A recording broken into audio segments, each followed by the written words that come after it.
Hello guys, जैसा कि पिछले वीडियो में मैंने बताया था कि इफ़ आप तीन तरह से यूज़ कर सकते हैं।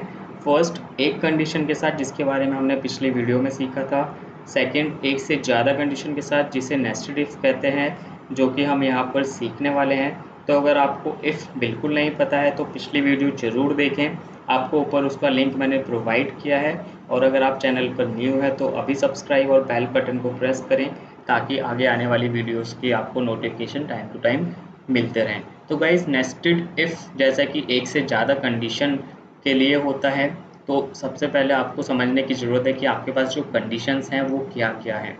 तो यहाँ पर मैंने एक तरफ परसेंटेज लिखा हुआ है और यहाँ पर जो मेरे पास टेबल है मैंने उसको स्कोर में लिखा हुआ है वो परसेंटेज को। और इन परसेंटेज के हिसाब से मैं स्टूडेंट्स को ग्रेड दूंगा कि अगर उनका जो परसेंट है वो लेस देन 60 है तो एफ ग्रेड उसको मिले, 60 to 69% है तो डी ग्रेड मिले, 70 to 79% है तो सी ग्रेड मिले, 80 to 80% है तो बी ग्रेड मिले, और ऐसे ही अगर 90 to 100% है तो ए ग्रेड मिले। तो यहाँ पर हम इफ फॉर्मूला को इस्तेमाल करते हैं और एक एक कंडीशन के ऊपर धीरे धीरे बात करते हैं ताकि पूरी क्लैरिटी हमको यहाँ पर मिलती रहे।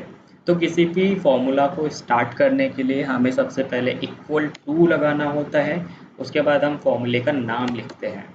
उसके बाद आप टैब प्रेस कर सकते हो या फिर आप सिंपली ब्रैकेट ओपन भी कर सकते हो। तो वैसे सबसे पहले आप वैल्यू सेलेक्ट करेंगे जिसके ऊपर आपको कंडीशन लगानी है। इसके बाद आप कंडीशन लगाएंगे तो जैसे कि मैं यहाँ पर सबसे छोटी कंडीशन से स्टार्ट करता हूँ, यानी कि अगर लेस देन 60 है तो मुझे एफ मिले। तो मैं यहाँ पर देता हूँ कि यहाँ पर जो मेरी वैल्यू है B2 के अंदर, अगर वो लेस देन है 60 से, तो मेरे को जो ये ट्रू के लिए वैल्यू प्रोवाइड करे, यानी कि अगर मेरी वैल्यू ट्रू है यानी कि 60% से कम है तो ये मुझको एफ करे। तो गाइस, जैसे कि मैंने पिछली वीडियो में भी बताया था, जब आप अल्फ़ाबेट यानी जब आप टेक्स्ट का यूज़ करते हैं तो आपको डबल कोट लगाना होता है। तो जब भी आप टेक्स्ट लगाएं तो डबल कोट लगाना ना भूलें, अदरवाइज आपका फॉर्मूला काम नहीं करेगा। तो ये तो हो गई मेरी ट्रू के लिए वैल्यू, यानी कि अगर 60% से कम है तो मेरे को एफ दे देगा। फिर मैं कॉमा लगाऊंगा और यहाँ पर दूंगा फॉल्स, यानी कि अगर मेरे पास फॉल्स है वैल्यू, यानी कि 60% से ज़्यादा है तो क्या। तो अगर 60% से ज़्यादा है तो मुझको यहाँ पर एक और कंडीशन लगाना पड़ेगा, क्योंकि उसके बाद मेरे पास आगे आने वाली और कंडीशंस भी हैं। तो यानी कि जो आप फॉल्स वाली कंडीशन होगी आप वहाँ पर इफ़ का इस्तेमाल करेंगे नेस्टेड इफ़ के लिए, यानी कि आप जो सेकंड इफ़ लगाएंगे वो फॉल्स वाले में लगाएंगे। यानी कि फर्स्ट आपको ट्रू के लिए वैल्यू दे देगा, यानी कि एक कंडीशन आप ट्रू पे फिट कर देंगे।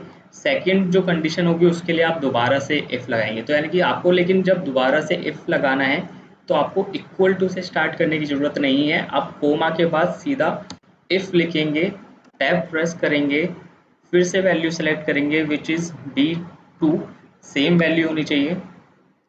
उसके बाद आप इसको कंडीशन देंगे, यानी कि जो मेरी यहाँ पर कंडीशन होगी वो होगी 60% से तो मैंने कम ले ली, बट अब जो है वो 70% से कम होनी चाहिए, यानी कि 60% टू 69% की इसमें कंडीशन फिट हो जाएगी।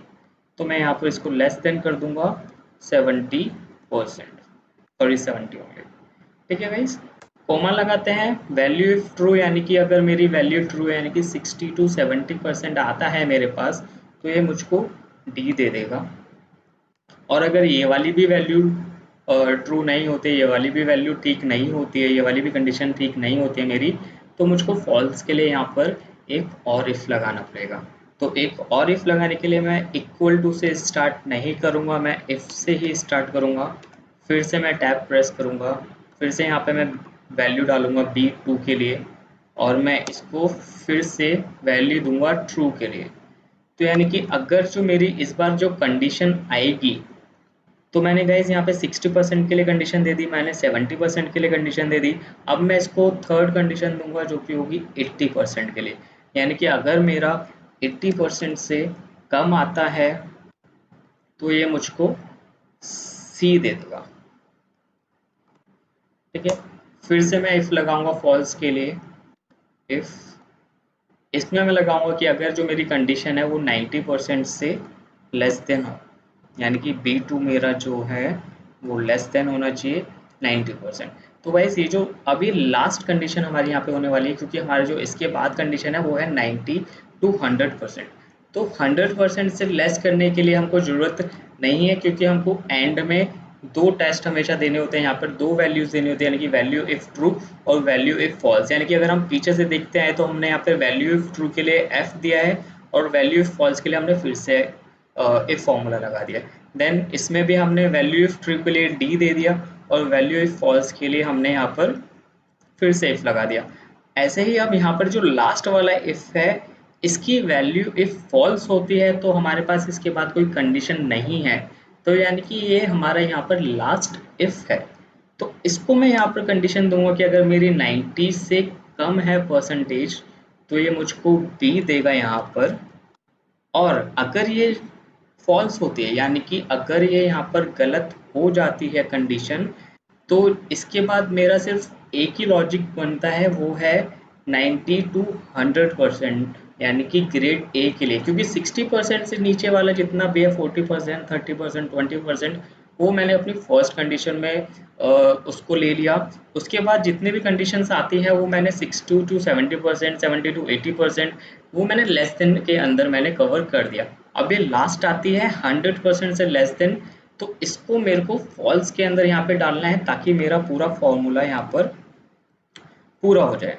और मैं यहाँ पर गाइज, अब यहाँ पे जब आप ब्रैकेट बंद करेंगे तो आप इस पर ध्यान देना, जितने ब्रैकेट आपने खोले थे ना आपको उतने ही ब्रैकेट यहाँ पे बंद करना है। आपको कैसे पता चलेगा कि आप उतने ब्रैकेट्स बंद करते जा रहे हैं? यहाँ पर ये आपका कलर चेंज करता रहता है। अब देखिए जो लास्ट वाला ब्रैकेट है वो यहाँ पर आपको बोल्ड में ब्लैक दिखाया था, जिससे आपको पता चलता है कि यहाँ पर आपका ये पूरा का पूरा फॉर्मूला खत्म हो गया। अब मैं यहाँ पर एंटर मारता हूँ तो 79, तो यहाँ पर जो मेरा 70 टू 79 था वहाँ पर मेरे को सी था, तो मेरा यहाँ पर फॉर्मूला एकदम सही काम कर रहा है। इसको मैं नीचे कॉपी कर दूंगा, उसके लिए मुझको बस यहाँ पर ड्रैग करना है। तो गाइस देखिए 49 पे यानी कि 60% से कम है, मेरी जो फर्स्ट कंडीशन थी वो यहाँ पर ट्रू होती है, तो यहाँ पे मुझको एफ दे दिया। 83 है तो मेरे को यहाँ पे बी दे दिया जैसे कि मेरी कंडीशन है।